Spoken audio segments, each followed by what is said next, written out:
పెద్దపల్లి జిల్లాలో బీఆర్ఎస్ నాయకుడు మాజీ మార్కెట్ కమిటీ చైర్మన్ పూదారి సత్యనారాయణను రామగిరి పోలీసులు అక్రమంగా అరెస్ట్ చేశారు. అడవి శ్రీరాంపూర్లో ఒక వ్యక్తి ఆత్మహత్యకు కాంగ్రెస్ నాయకుడే కారణమని సోషల్ మీడియాలో పోస్టు చేసినందుకు అరెస్ట్ చేశారు. ఆత్మహత్య చేసుకున్న వ్యక్తి కుటుంబం కాంగ్రెస్ నాయకుడి ఇంటి ముందు శవంతో ధర్నా చేసి అతని వల్లే తమ బంధువు ఆత్మహత్య చేసుకున్నాడని ఆరోపించింది.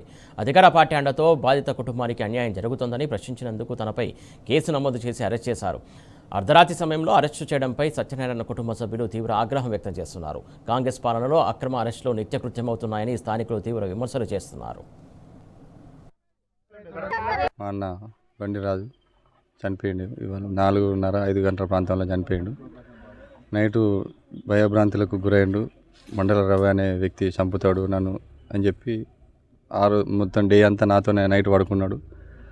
చంపరా బాబు, నేను చూసుకుంటా అన్నా కానీ బాగా భయభ్రాంతులకు గురై ఊరేసుకొని చచ్చిపోయిండు.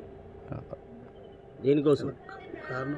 భార్య ఇల్లీగల్ ఎఫ్ఐఆర్, భార్యకును ఆ మండల రవికి ఇల్లీగల్ ఎఫ్ఐఆర్ ఉండట్లా అది మనస్తాపం గురై బాగా పిచ్చోని లెక్క బాగా ఆలోచించి ఆయనకి ఏం చేయాలని తర్వాత ఆఖరికి ఊరేసుకున్నాడు. వీడు ఆడేం చేస్తాడో మండల రవి అనే వ్యక్తి నన్ను నచ్చి చంపుతాడు అని చెప్పి ఇక పిచ్చోని లెక్క మొత్తం తయారయ్యి వాడు ఊరేసుకొని చచ్చిపోయాడు. ఆయనకి 2 పిల్లలు ఉన్నారు, 6 పిల్లలు, 2 పిల్లలు ఉన్నారు అని 2 పిల్లలకు న్యాయం జరగాలి. ఏం చేస్తాం, పెట్రోల్ వేసి తలగబెడతాం, ఇక్కడ ధర్నాలు చేస్తాం. స్టేషన్ పరిధిలో న్యాయం జరగదు.